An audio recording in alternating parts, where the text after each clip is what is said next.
Welcome, and I'm actually not going to talk about subfiling or HPC this time, but before you start in the Fortran, is there any HPC questions or any questions in general that people have before I start on the talk itself?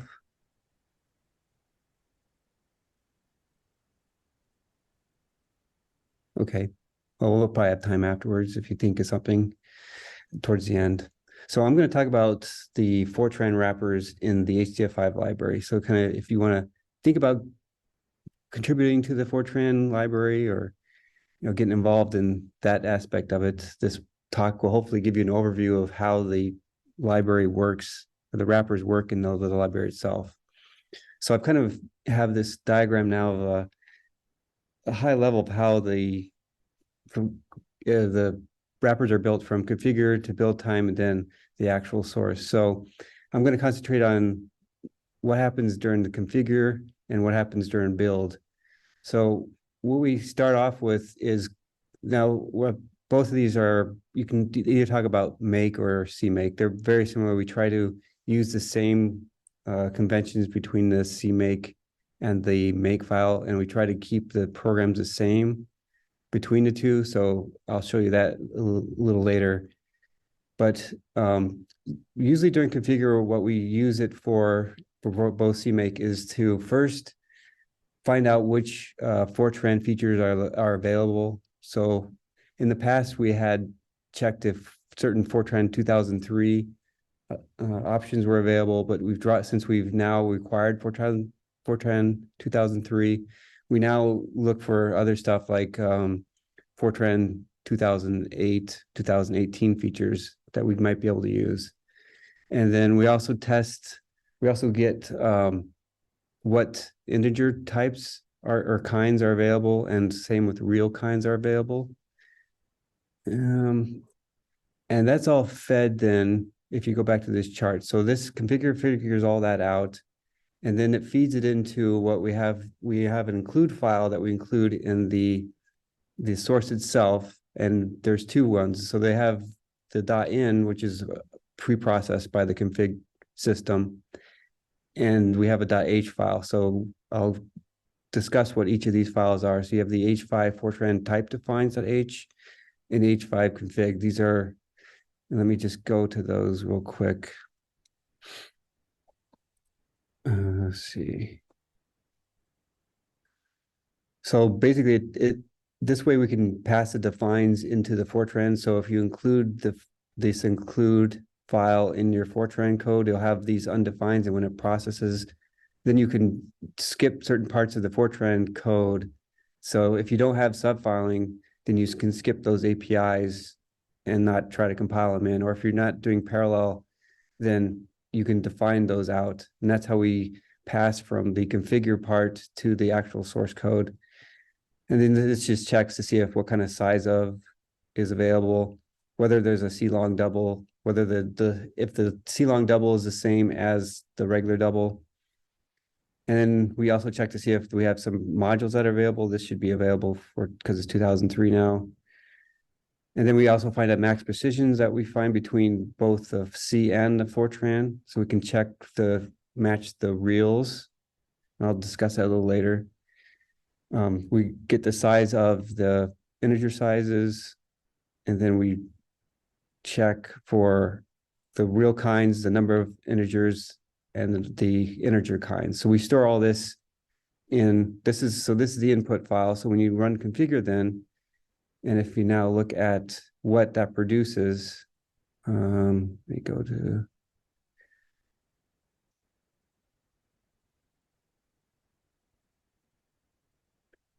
let me see. So at configure time, open up this one.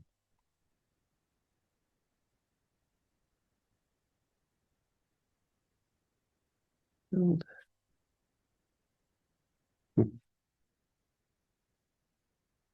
So this is the build directory that we built everything in. And if we go then to H5, let me see.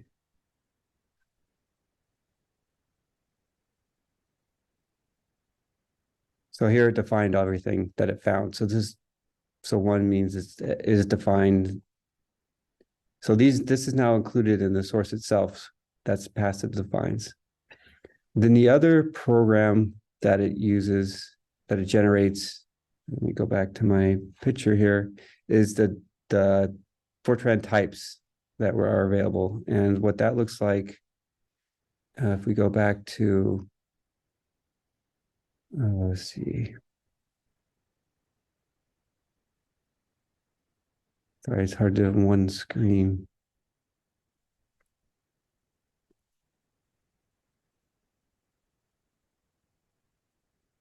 Okay.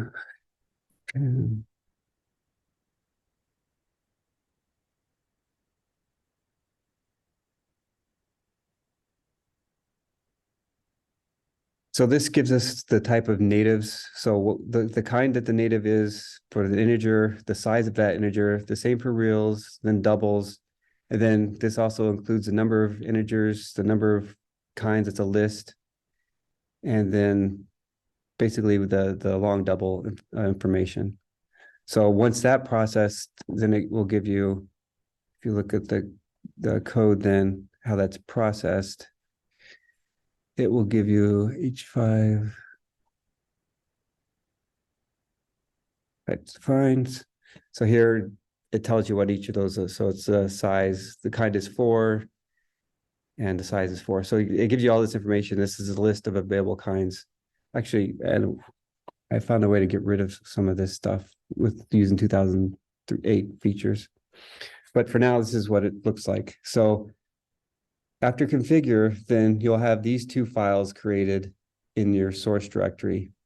Now at build time, there's two programs that get run, compiled and run, which the first one is H5 match types.c, that's a C program, and then the H5 build iface, the F90. So what H5 match does is it generates two files. It will generate a header file for the C, and then Fortran types.f90 for the Fortran code.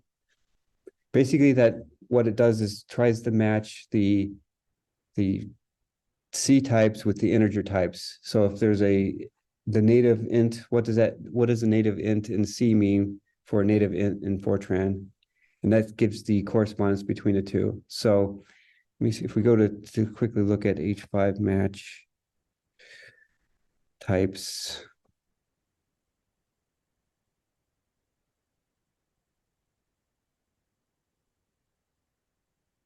It will use this, let me see.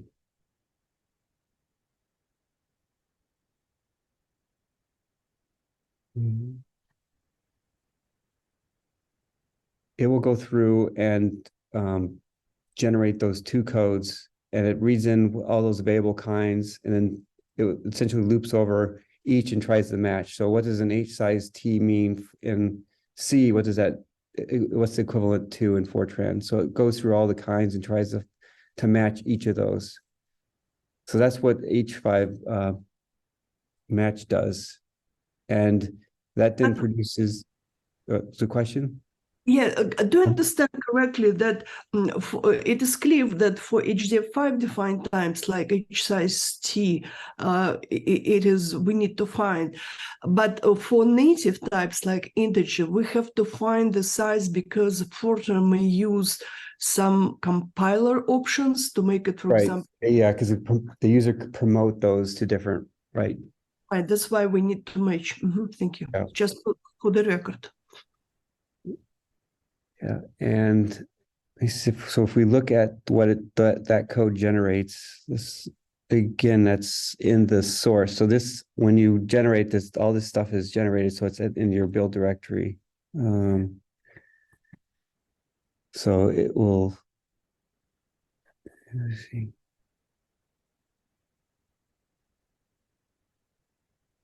H5F90.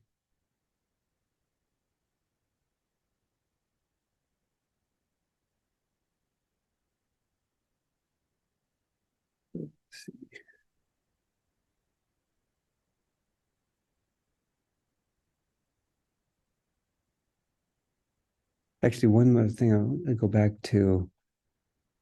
If you look, for both CMake and Auto Tools, when you tries to find the sizes of things or the number of integers, it actually, if you look in the M4 directory, there's two files that it uses, the AC local underscore fc.f90, and then the actual M4 file, which kind of just goes through and finds different and calls these programs. But if you look in the programs themselves, in the one thing I wanted to point out is that there's a start and an end to every program that it runs. So for this example, this program will run and tries to see if a C long double is equivalent to a C double. And another program starts here. And so all these programs are packed into this AC local underscore FC90. The reason we have these start and stops is this is for CMake, so it can extract these programs from this file. So that both CMake and Auto Tools use the same program. And basically what this does is it will go at runtime, we'll find all the different types of integers and kinds. And so we have a program that checks, for example, some MPI stuff. We have what the sizes and whether functions are available. So that's just wanted to go back to configure and talk about that. So if we now go back to these two files that were generated, so you have let me find it here, F90. So this was generated by that program, and essentially, let me see, F90 gen, sorry. Let's see.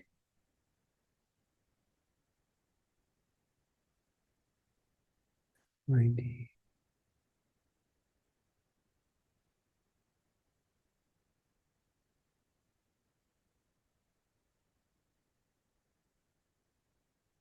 So this is one of the programs. So it defines the C to be a short, and so it defines all the C that matches. This is for the C programs, which I'll get to later. And then the Fortran types, it declares what those all are. So what the size of HS size underscore T. So this is what gets defined for the user themselves. So that's what H5 match type outputs. And then you have a build interface. This is kind of a program that, because we want to maintain compatibility with older versions of the API, in previous versions you had to have, in Fortran you have to match, we had the specific interfaces for each dimension. So in Fortran you go up to a 7-dimension array and you can have different types of integers. So you had to provide an interface for all those, which we did in the older ones. But instead now, as we saw, that we know all the integers and all the available kinds. So all we do is pass to this build interface. It will build all the interfaces for those legacy type APIs that require the kind and the dimensions. So this will generate, we can look real quick, just a whole bunch of, especially for like the H5D writes, H5D reads. Those all require, those have a dimension setting. So that is generated, you see here. So H5 gen, so that program generates this program essentially. And all it is just, there's an interface and it has all the different kinds of reals in this case, all those of different dimensions. And then it just has just a long list of all those APIs. So that's kind of a way to handle the backward compatibility. We kind of abandoned that method now because we usually pass a pointer instead of having to specify all those interfaces. So that's the new Fortran 2003 APIs that you'll see. So that allowed us to get away from building every single interface that's possible. Can we drop now? Can we drop it now, the old interface? I don't know. It's a Dana question. If we could drop the old interface. It would be nice. Maybe in 2.0, we can drop the old interface. Yeah, probably it's time to drop. Yeah. And then, Yeah, I agree. We should start revisiting some of this stuff. I'll have questions at the end. mhm. And then you have, so these are the ones that are all generated, and these get used by the modules themselves. So the H5, and you have all the corresponding modules, the attributes, the data sets, the data spaces, the types, all those wrappers that are for the wrapping the CAPI or the CAPIs are in this files. And all the CAPIs, what we used to do, because before there was 2003, it wasn't easy to call the C programs directly from, or the C APIs directly from Fortran. So what we did was we created another set of wrappers. We have a wrapper for that the Fortran calls, and then we had another C wrapper that the Fortran calls into, and the C one, the .c is the actual ones that actually calls the CA from the C APIs. We've since kind of abandoned that, and now we try to, whenever we can, which is probably always, is to just call using the Fortran 2003 features, we can just call the Fortran APIs directly.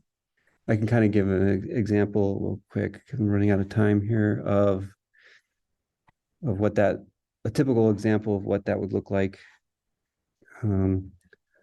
Let's take H5. Let's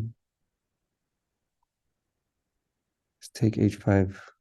Let's take H5L, I guess.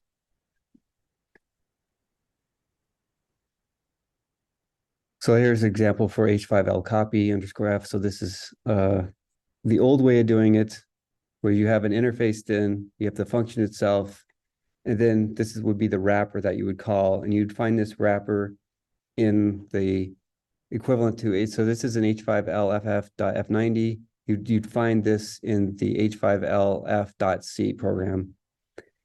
And then let me see if I can find one that's newer, the one that calls. So the convention is usually to, this is an example of calling the C API directly. So here you give it you use the bind C and give it the name of the C API as it is in C.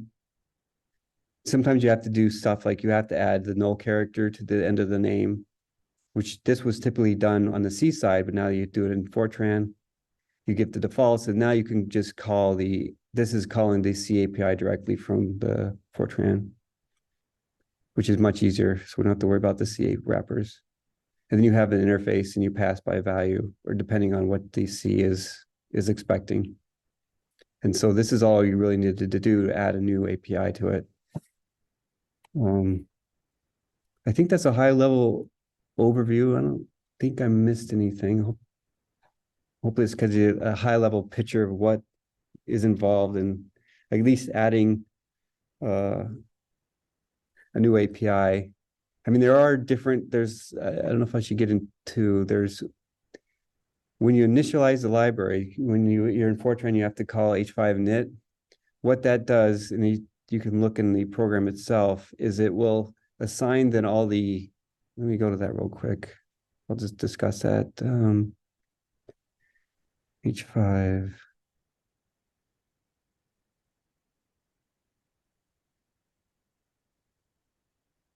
Oh.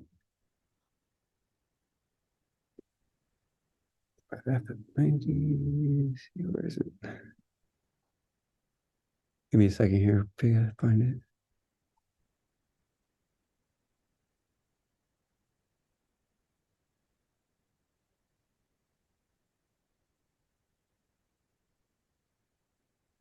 Yeah, okay, so if I'm not looking at H5 underscore FF F90. So what this basically does is this is the initiation routine. So what it does, it takes you pass an array to the C program. The C program will determine all the different types of constants that C defines. For example, there's H5F, yeah, H5F libver underscore V18.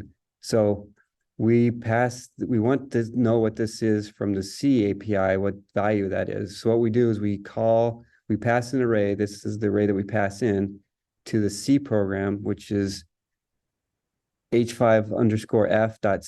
So we'll pass that array to that. We'll assign this flag to the C equivalent so we can get it back under the Fortran.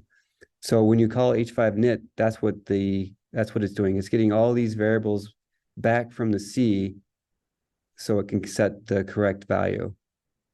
And it has it for all the different constants that get added to the C that are available in the public headers and there's a lot of them. So that's the other important thing. So if you add a new API and it has a new constant associated with it, you have to add it to the init file and then get that from the C and then bring it back in the Fortran. And so there's a procedure, I think it's documented in the header of what you have to add if you add a new. So you of course have to extend the array length and then declare it in Fortran, and then that should be about it. So these are all the flags associated with each C API. This is the array that you pass it. So those are probably the most important aspects. The rest are just wrappers. If you look they're just regular Fortran stuff that you would just wrap a C program, a C API with. So, and then you have the global information. A lot of stuff you have to do attributes too for Windows, but that's all. You can just copy paste what's already been done. So I think I'm almost out of time. Is any questions? So in terms of like adding Fortran 2008, how quickly do Fortran compilers implement all those features? Like if we demanded Fortran 2008, are people going to yell at us because we're requiring features they don't have? I think they're pretty good about commonly used, easy to implement features. So in 2003, I mean, there was stuff that still aren't implemented in some compilers just because they're complicated to do, but we don't rely on them. So we always check to see if a feature is available. And I think all the features that are common are pretty much right away. That these, like, for example, the environment variable stuff, module, that's easy for people to implement it, and that's there. But there are some harder issues for compilers in the standard to implement. And I think those are slower, but we never hardly ever use those. Right. But it's hard to say. I mean, when they first came out with the functions, the C pointers and the function pointers, they were pretty buggy, even though they had. But I think they've gotten better, and we don't use a lot of the features in Fortran. I mean, it's the rudimentary stuff, and I don't think it'll be an issue. Yeah, it'd be nice to go through and fix up some of the build stuff. I feel like the Fortran build is more primitive than the C build. That we do a lot of, like, we have a lot of try run stuff that we should get rid of, like if you want to be able to cross compile Fortran. And so it'd be nice to do a lot more stuff kind of magically and not have to run programs.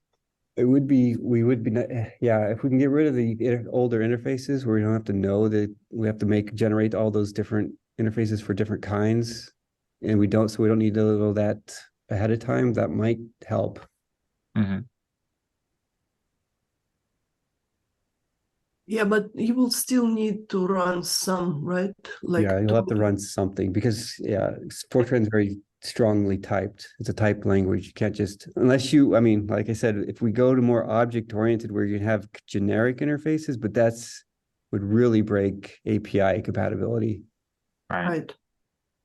Because you'd have now classes, right? And it would be, that would be definitely 2.0. But that would get it but then we could use generic interfaces, which would be nice. Yeah, but it will be completely new interface. Yes, completely new.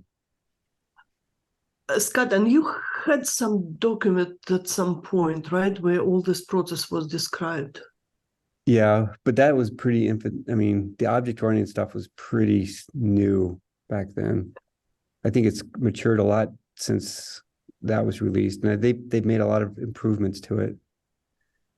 But I've tried to do, I tried exploring using a generic class for, you know, for any integer, any real. So it seems to be okay, but yeah, it wouldn't work with our current APIs.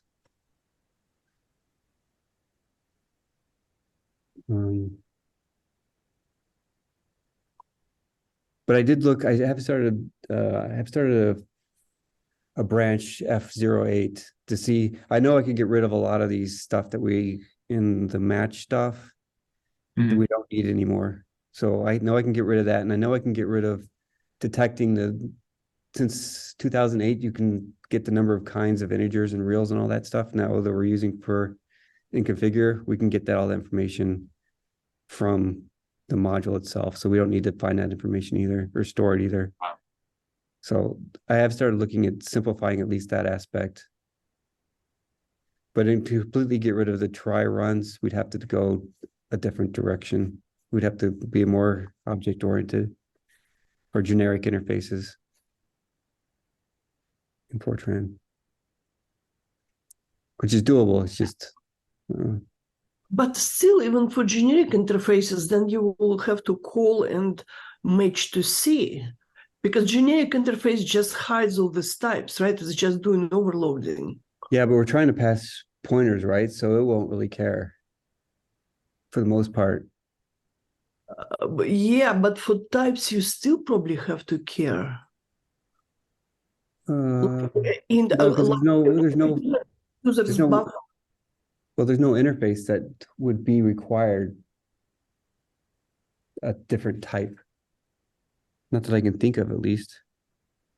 The only reason we have those types now is because we have to build all those interfaces. Because the pre-2003 APIs, they had those built-in types where we don't have those in the 2003 dependencies anymore.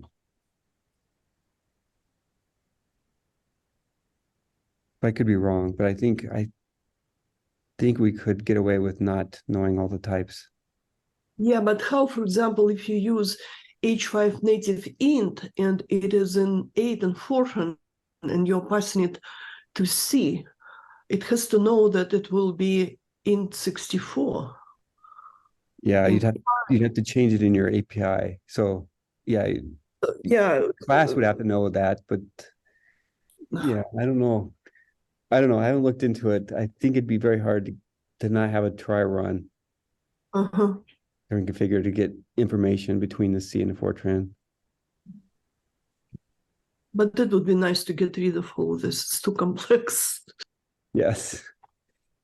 It's better than it was, though. I don't know. 2003 really helped. It is we can get rid of this. Much better. It is much better, yes. We can get rid of all the C code would be nice. The C wrapper stuff. That complicates things a lot. So it's a lot of work to remove all that stuff, though, isn't it? Then separate modules.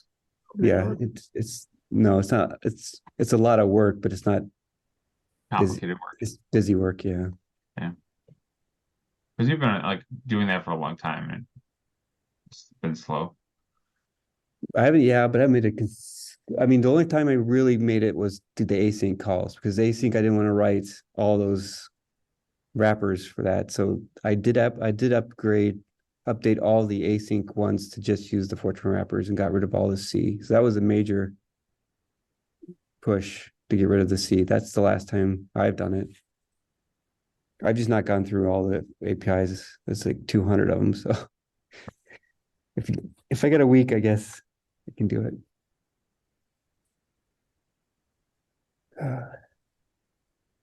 Okay, I guess we're done. Is any other quick questions or?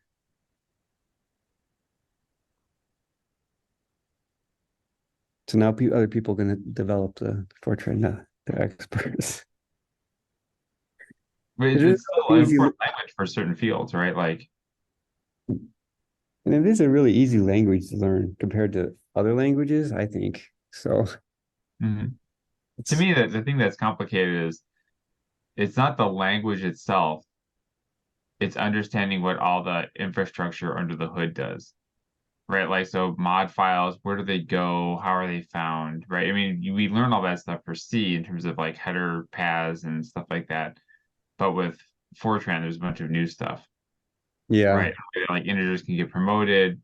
So it's all this like it's like you can code in C, but if you want to code in portable C and make a library, that's like an entirely different set of things you need to know. And I feel like that's the same with Fortran, is if you want to like code Fortran for the HDF5 library, like we have to know a lot of stuff that you're not going to just find in a book, right? Like, if you read a book about Fortran, it has stuff about like performance and arrays and maybe OpenMP, but like the stuff that we care about is kind of different. yeah. It's almost like we're diving into like this kinds of stuff that compiler writers care about, for people who like deal with operating systems. Yeah, and Fortran dropped the ball with the module stuff. It's the fact that they have modules and object files are for libraries is horrible because now the modules are dependent on compilers, which is unlike C, right? The headers aren't dependent on what compilers, whereas Fortran is dependent on what compiler generated the mod file, which is annoying. Right. Um, Whether it's at like 10 billion installations of MPI. And where do we install them now? I think they're include. I think they're in the include directory. The mod files? Yeah. I think Alan added a bunch of stuff so that you can pick where they go, because in some places they're supposed to be, I think, in the bin directory. I think they were like maybe it was Windows or something like that that wanted them to be there, but there's the mod file directory is modifiable now. Oh. Yeah, I think I remember that. Yeah, there was like there were some people who wanted us to not put them where the include files are, so we added an option. And the same with configure, right? Not only with CMake. Yeah, I think it's in both. I think you can specify it and we pick it up. Okay. Well, if there's any other questions about Fortran, just let me know. I guess that's it. All right. See you guys all later. Garrett's doing the next call the doctor, right? Yep, he's responsible, whether it's him or someone else. I'm sure it'll be interesting. So that'll be next week. And then we have a release coming up, right, Dana? What's the end date we decided on? We have 114.3. We're creating the branch now. It should be out next week. And then 112.3, we're hoping to get that out in October, but we've been working on other stuff for 114. So 112.3 will probably happen very early in November. It was originally scheduled for the end of November, so that's still a little early. All right. Thanks, everyone. We'll see you next week. Bye all. Bye. Bye.